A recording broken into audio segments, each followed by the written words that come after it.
নমস্কার, আমি মহুয়া দাশগুপ্ত, পেশায় শিক্ষক, নেশায় একজন গল্প লিখি। আজকে প্রথমেই আমি ঋতুবাহকে ধন্যবাদ জানাই এই সাধু উদ্যোগের জন্য। মন খারাপ, বিষণ্ণতায় শহর ছেয়ে গেছে এবং আমরা সকলে গৃহবন্দী এক ভয়ানক অদৃশ্য ভাইরাসের জন্য, যার সাথে লড়াইটা কিন্তু আমাদের ঘরে বসেই করতে হবে, নিজেদের পরিচ্ছন্ন রাখার মাধ্যমে করতে হবে। এইসব নিয়মবিধি তো আপনাদের জানা, কিন্তু আমি একটা অন্যদিকে আলোকপাত করতে চাই। একটা মন খারাপ প্রতি মুহূর্তে আমাদের গ্রাস করছে। একটা প্রশ্ন যাচ্ছে মনে মনে যে আমরা কি সত্যিই জিততে পারবো এই করোনা ভাইরাসের সাথে লড়াইয়ে? এই গৃহবন্দী পরিস্থিতিতে নিজেদেরকে জিতিয়ে দিতে পারবো? তাই আমি আজকে এমন একটা গল্প বলতে চলেছি, আমার এক ছাত্রীর জীবনের সত্যি ঘটনা অবলম্বনে আমি লিখেছিলাম। সেই গল্প হয়তো আপনাদের মনে কোথাও এতটুকু লড়াই করার ক্ষমতা দিতে পারবে। যদি দিতে পারে, আমার এই গল্প সার্থক। আমার গল্পের নাম অমৃতা। ম্যাডাম, আমার খুব নাটকটা করার ইচ্ছে ছিল, আমি কাল ইচ্ছে করে অ্যাবসেন্ট করিনি গো, কলকলিয়ে বলে উঠল মেয়েটা। Class 9B, roll number 7। ছদ্ম গাম্ভীর্যে চুপ করে আছেন লিপিকা দি। দুদিন পরেই স্কুলে রবীন্দ্র জয়ন্তী। তাসের দেশ নাটক হবে। যারা নাটক করছে তাদের গতকাল স্কুলে আসতেই হতো। মিউজিকের সঙ্গে প্র্যাকটিস ছিল, অথচ ওই দিনটাতেই দিব্যি ডুব মেরে দিল কয়েকজন। তাদের মধ্যে একটি প্রাণী হলো এই মেয়েটি, সুপর্ণা। যারা আসেনি তাদের নাটক থেকে বাদ দিয়ে দেওয়া হয়েছে। সবাই নির্বিবাদে সিদ্ধান্তটা মেনে নিয়েছে, কিন্তু এই মেয়েটি সকাল থেকে লড়ে যাচ্ছে। লিপিকাদি মুখ উঠিয়ে মেয়েটির দিকে তাকালেন। চাপা ফুলের মতো গায়ের রং মেয়েটি, মাথা সোজা করে দাঁড়িয়ে আছে। স্কুলের মধ্যে ওর চেহারাটা নজর কাড়ে। গত মাসে ইন্টার স্কুল কাবাডি প্রতিযোগিতায় মেডেল নিয়ে এসেছে। ক্লাসে কাজ দিলে সবার আগে খাতা নিয়ে আসে। হাতের লেখাটা একটু ভালো করলে মাধ্যমিকে ফার্স্ট ডিভিশন বাঁধা। ওকেই তাসের দেশে রানী করা হয়েছিল। রানী হওয়ার খুব স্বাদ ওর। কাজেই হঠাৎ করে বাদ দেওয়ার ঘটনাটা ও মোটেই ভালো চোখে দেখেনি। লিপিকাদি এবার একটু নরম হয়ে বললেন, এবার আর কিছু করার নেই। অন্যজনকে একদিনের মধ্যে পাঠ মুখস্থ করানো হয়ে গিয়েছে, পরের বার করিস। আর এবার তুই তাহলে সঞ্চালনা কর, ইচ্ছে মতো সেজে গুজে আসিস। এবার যা। যুদ্ধে আংশিক জয়লাভ করার মতো মুখ নিয়ে সুপর্ণা বীরাঙ্গনার মতো চলে গেল। পরের দিন কমলা রঙের শাড়ি সামলে দিব্যি সঞ্চালনা করলো। শুধু নাটকের সময় মুখটা একটু ম্লান করেছিল। লিপিকাদি ওর মাথায় হাত বুলিয়ে বলেছিলেন, পরের বার নাটক করতেই হবে। একটুও হাসেনি মেয়েটা, অভিমান হয়েছিল খুব। তারপর গরমের ছুটি, ইউনিট টেস্ট, খাতা দেখা, এইসব চাপে ব্যস্ত হয়ে পড়েছিল স্কুলের দিদিমণি এবং পড়ুয়ারা। তখনই খবরটা এলো। 9-এরই একটি মেয়ে এসে বলল যে সুপর্ণা খুব অসুস্থ, হসপিটালে ভর্তি। স্টাফ রুমেও মৃদু আলোচনা হলো এই নিয়ে। তারপর সব চুপ। 15 দিনের মাথায় সুপর্ণা নিজেই স্কুলে এলো। গালটা একটু খুলে রয়েছে। লিপিকা দিকে এসে বলল, ম্যাডাম, আমার অপারেশন হবে। ডাক্তারবাবু বলেছেন অনেক দিন লাগবে সেরে উঠতে, তবে যতদিন পারবো স্কুলে আসবো। পরের বছর যে মাধ্যমিক। সেদিনই স্কুলে এসে দেখা করলেন ওর বাবা। যা বললেন তা শুনে স্কুলের কেউ বিশ্বাস করতে পারল না। সুপর্ণার অসুখটার নাম ক্যান্সার। অমন ফুলের মতো একটা মেয়ে, ওর লড়াই কিনা এই ভয়ঙ্কর অসুখের সঙ্গে। চোখ ঝাপসা হয়ে আসে লিপিকাদের।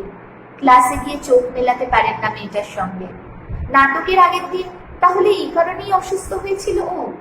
মনে মনে প্রার্থনা করেন পরের বছর যেন এই মেয়েটা হাসি মুখে নাটক করতে পারে। তবে যাকে নিয়ে এত ভাবনা, সে কিন্তু বন্ধুদের সঙ্গে ফার্স্ট বেঞ্চে বসা নিয়ে লড়াই করছে। ক্লাসে যারা কথা বলছে তাদের নাম লিখে নালিশ ঠুকে আসছে স্টাফ রুমে। মেডিকেল কলেজ যাওয়ার পথে কত ঝলমলে বই রেখেছে সে গল্পও করে ফেলছে। ওর ঝকঝকে চোখ দুটোয় অসুখটায় এতটুকু কালো ছায়া ফেলতে পারছে না।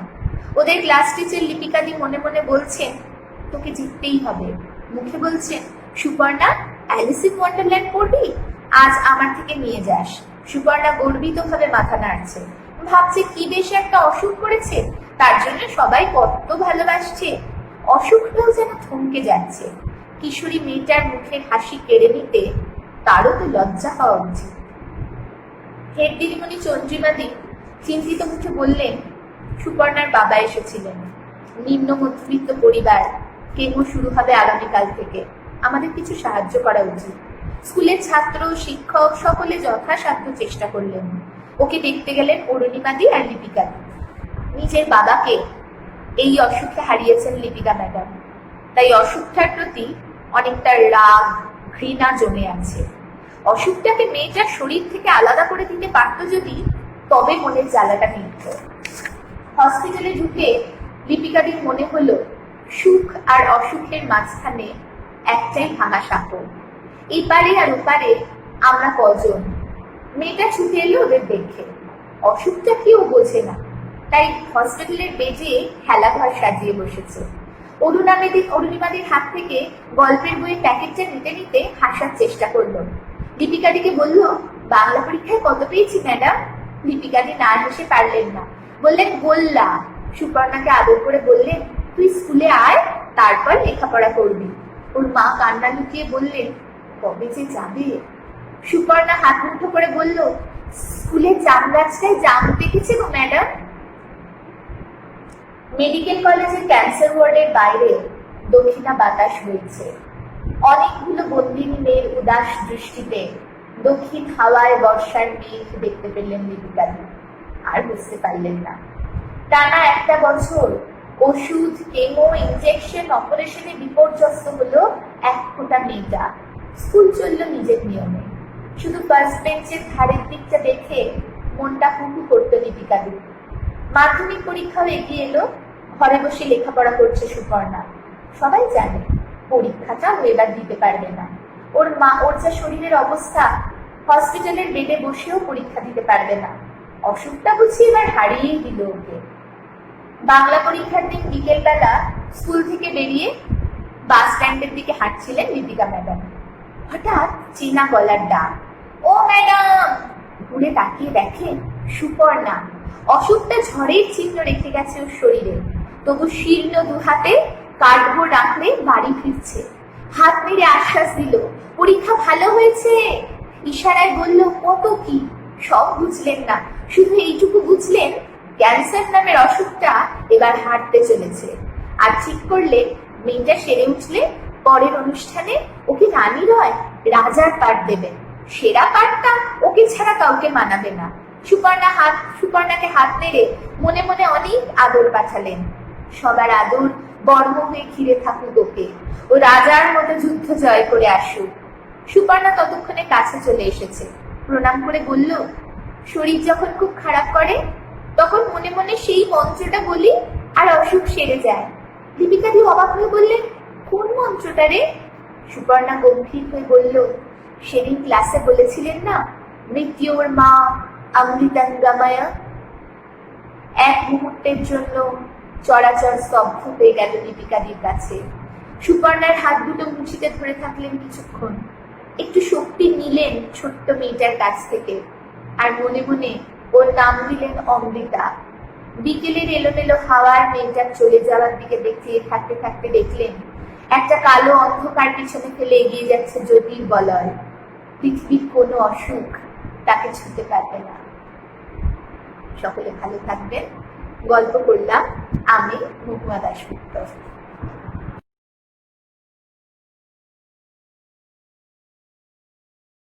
নমস্কার, আমি অনুরাধা বিশ্বাস।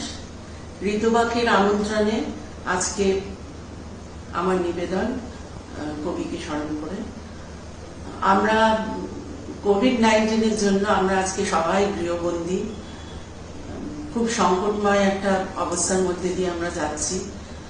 কোনোদিনও স্বপ্নেও ভাবিনি যে এরকম একটা সিচুয়েশন আমাদের জীবনে আসতে পারে। তো যাই হোক, এই বন্দি দশায় গৃহবন্দী হয়েই আমরা সবাই যে যার মতো করে কবিকে স্মরণ করছি। আমার নিবেদন পূজা পর্যায়ের একটি গান।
নমস্কার, আমি চিত্তরঞ্জন হীরা।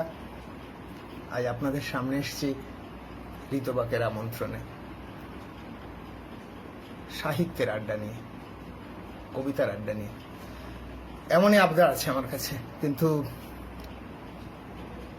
সত্যি কথা বলতে কি, এমন একটা সময়ের মধ্যে দিয়ে আমরা এখন চলেছি, এ সময়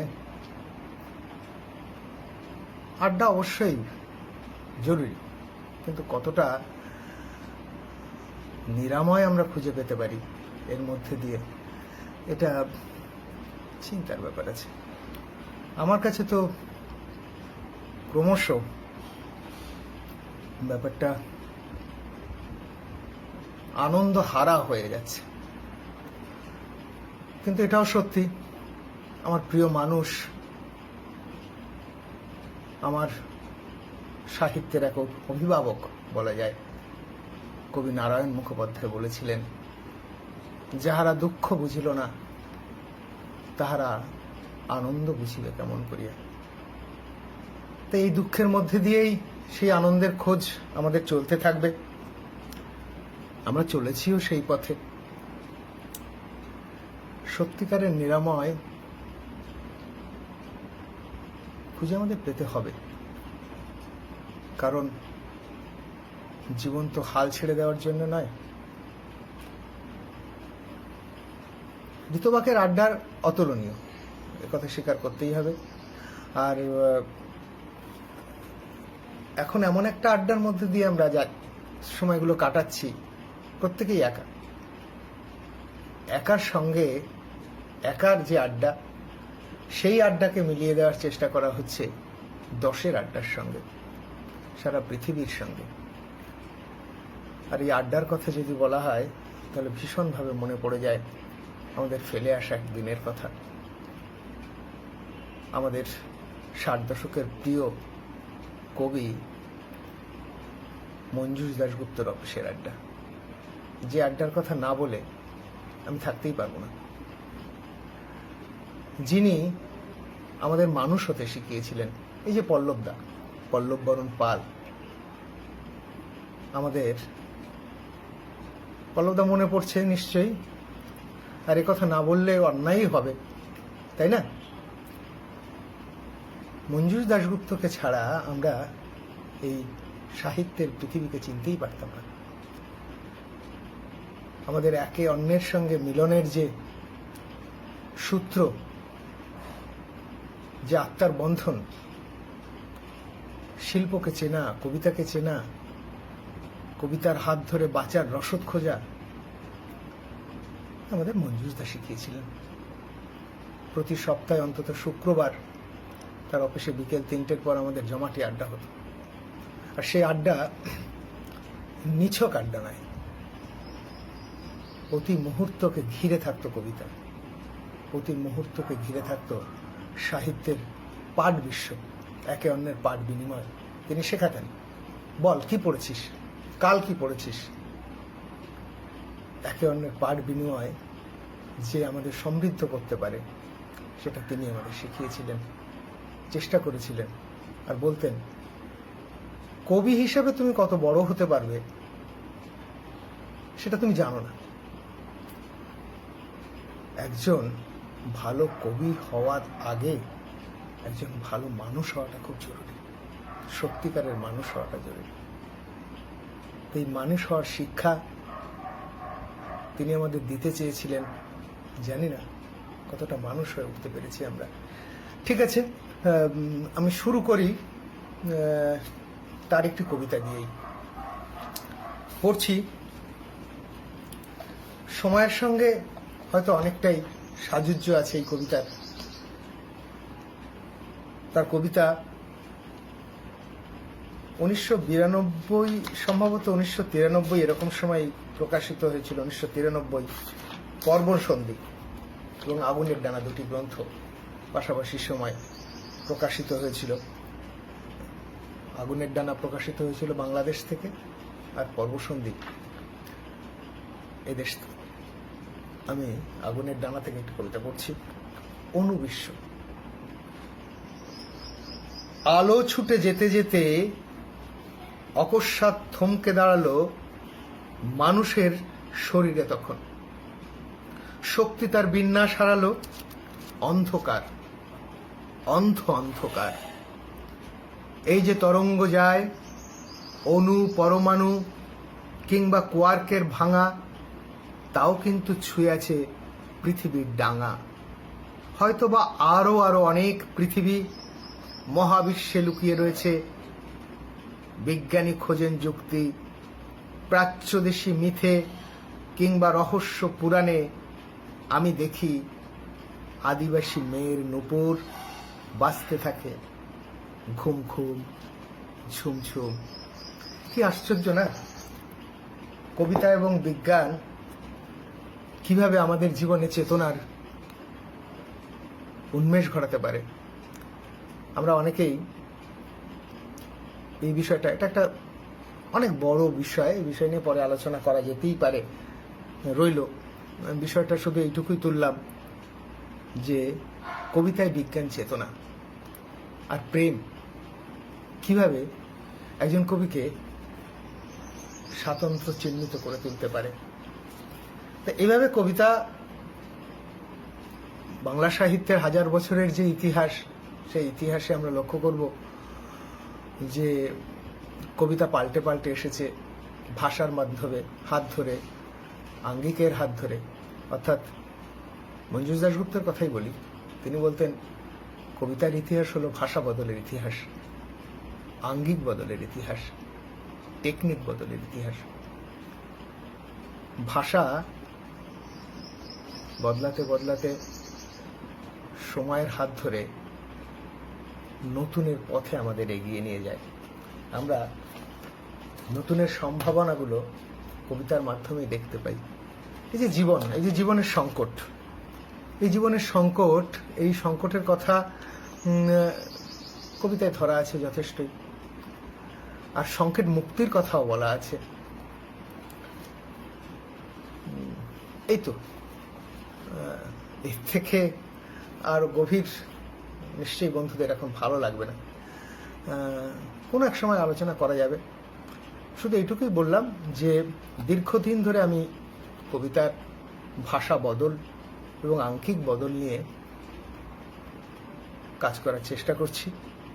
নতুন নতুন ভাষা আসছে বাংলা সাহিত্যে, বাংলা কবিতায়। সে ভাষা কিভাবে ব্যবহৃত হচ্ছে, নতুন সম্ভাবনা কিভাবে বাংলা কবিতাকে নতুন দরজার সামনে এনে দাঁড় করাচ্ছে, নতুন আকাশ দেখানোর চেষ্টা করছে, সেই বিষয়গুলো আগামীতে কখনো আপনাদের সামনে আমি চেষ্টা করব, বা বন্ধুদের ভালো লাগলে পরে আবার কথা হতেই পারে। যেটা বলার সেটা হলো যে দেখুন, আমরা যে সংকটটাকে দেখতে পাচ্ছি, এই সংকট মুক্তির পর যেটা ঘটবে, আমরা যারা বেঁচে থাকবো, যদি বেঁচে থাকবো কিনা জানি না, কজন বেঁচে থাকবো, বেঁচে থাকার পর সাহিত্য, সংস্কৃতি, জীবন সমস্ত কিছুতে একটা পালা বদল ঘটবে, নতুন আরেক সম্ভাবনার দিক সৃষ্টি হবে, যা ভালোও হতে পারে, মন্দও হতে পারে। কিন্তু আশার কথাটা রাখি, ভালো হোক, জীবনের ভালো হোক, মানুষের ভালো হোক, সাহিত্যের ভালো হোক। আরেকটি কবিতা পড়ি, আমি মঞ্জুস দাশগুপ্তের আরেকটি কবিতা পড়ি, কারণ জীবন ভালোবাসার ঊর্ধ্বে নয়। আমরা জীবনের কথা বলবো, ভালোবাসার কথা বলবো, আর এই যে নিরাপদ দূরত্ব থেকে যে ভালোবাসাকে অনুভব করা, তারই একটা আভাস মঞ্জুসদার এই কবিতার মধ্যে রয়েছে। আমি আপনাদের চেষ্টা করছি শোনাতে। ভালো আছো ভালোবাসা, কতদিন আমি তোমাকে দেখিনি, দূরে আছো ভালো আছো, আমার মতোই অস্থির হয়ে আছে শুভেচ্ছা গাছও, ভুলে গেছো কাছে আসা, ভালো আছো ভালোবাসা। সবার কাছে একই প্রশ্ন, আবার একই উত্তর।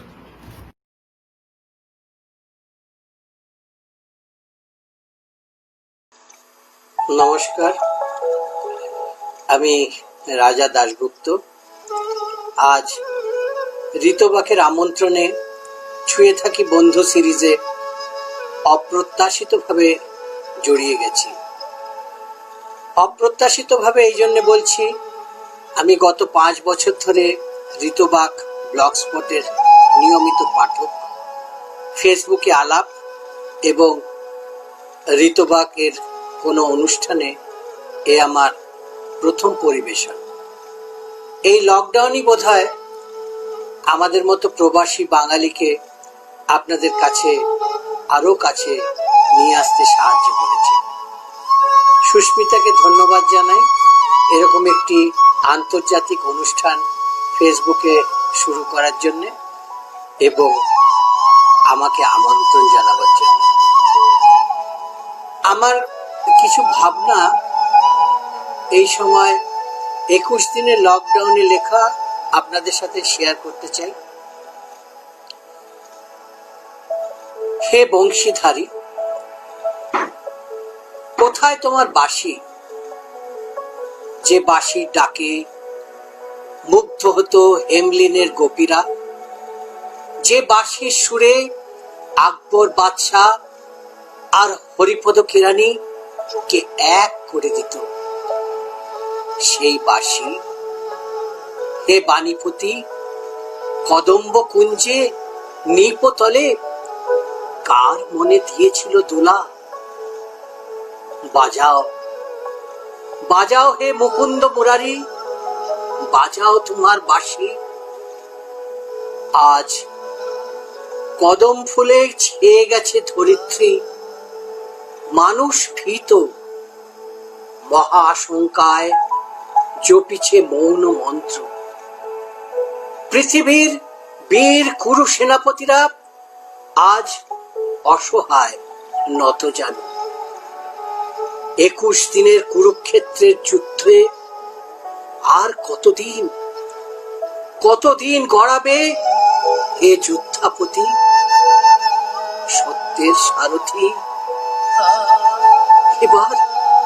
এবার দেখা পথ অগণিত মানুষের। একবিংশ শতকের এই বসন্তের দাগ অমলিন করো তোমার অভয় দানে। হে সমুদ্র সারথি, এবার বাজাও তোমার পাঞ্চজন্য।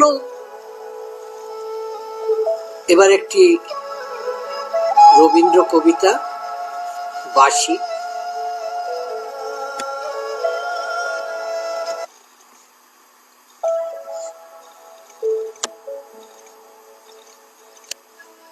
কিনু গোয়ালার গলি, দোতলা বাড়ি, লোহার গড়াদে দেওয়া একতলা ঘর পথের ধারে। লোনা ধরা দেওয়ালেতে মাঝে মাঝে ধসে গেছে বালি, মাঝে মাঝে শ্যাতা পড়া দাগ।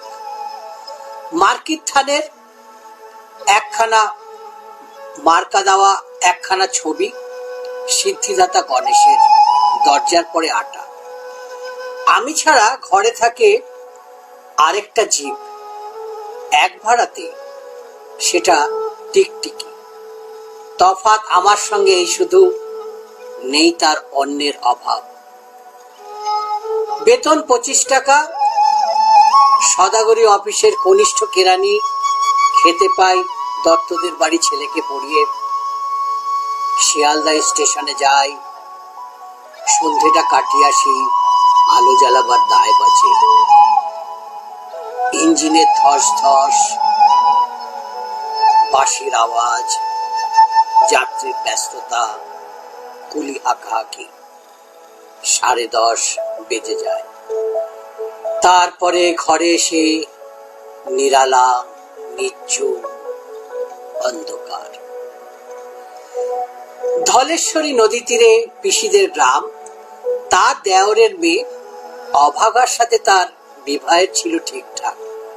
লগ্ন শুভ, নিশ্চিত প্রমাণ পাওয়া গেল। সেই লগ্নে এসেছি পালিয়ে। মেয়েটা তো রক্ষে পেলে, আমি তথৈবচ। ঘরেতে এলো না সে তো, মনে তার নিত্য আসা যাওয়া, পরনে ঢাকায় শাড়ি, কপালে সিঁদুর। বর্ষা ঘনঘোর, ট্রামের খরচা বাড়ে, মাঝে মাঝে মাইনেও কাটা যায়। গলিটার কোণে কোণে জমে ওঠে, পচে ওঠে আমের খোসা ও আঠি, কাঁঠালের ভুতি, মাছের কানকা, মরা বেড়ালের ছানা, ছাইপাশ আরো কত কি যে। ছাতার অবস্থাখানা জরিমানা দেওয়া মাইনের মতো, বহু ছিদ্র তার। অফিসের সাজ, গোপীকান্ত গোসাইয়ের মনটা যেমন সর্বদাই রসসিক্ত থাকে। বাদলের কালো ছায়া স্যাঁতস্যাঁতে ঘরটাতে ঢুকে কলে পাড়া জন্তুর মতো মূর্ছায় অসার। দিন রাত মনে হয় কোন আধমরা জগতের সঙ্গে যেন আস্তে পৃষ্ঠে বাধা পড়ে আছে। গলির মোড়েই থাকে কান্তবাবু, যত্নে পাট করা লম্বা চুল, বড় বড় চোখ, শৌখিন মেজাজ। কর্নেট বাজানো তার শখ। মাঝে মাঝে সুর জেগে ওঠে এগলির বিভৎস বাতাসে। কখনো গভীর রাতে, ভোরবেলা আলো অন্ধকারে, কখনো বৈকালে ঝিকিমিকি আলো ছায়ায়, হঠাৎ সন্ধ্যায় সিন্ধু বারোয়ায় লাগে তান, সমস্ত আকাশে বাজে অনাদিকালের বিরহ বেদনা। তখনই মুহূর্তে ধরা পড়ে এই গলিটা ঘোর মিছে দুর্বিষহ মাতালের প্রলাপের মতো। হঠাৎ খবর পায় মনে, আকবর বাদশার সঙ্গে হরিপদ কেরানির কোনো ভেদ নেই। ছেঁড়া ছাতা, রাত ছত্র মিলে চলে গেছে এক বৈকুণ্ঠের দিকে। এ গান যেখানে সত্য, অনন্ত গোধূলি লগ্নে সেইখানে বহি চলে ধলেশ্বরী তীরে তমালের ঘন ছায়া। আঙিনাতে যে আছে অপেক্ষা করি, তার পরনে ঢাকায় শাড়ি, কপালে সিঁদুর।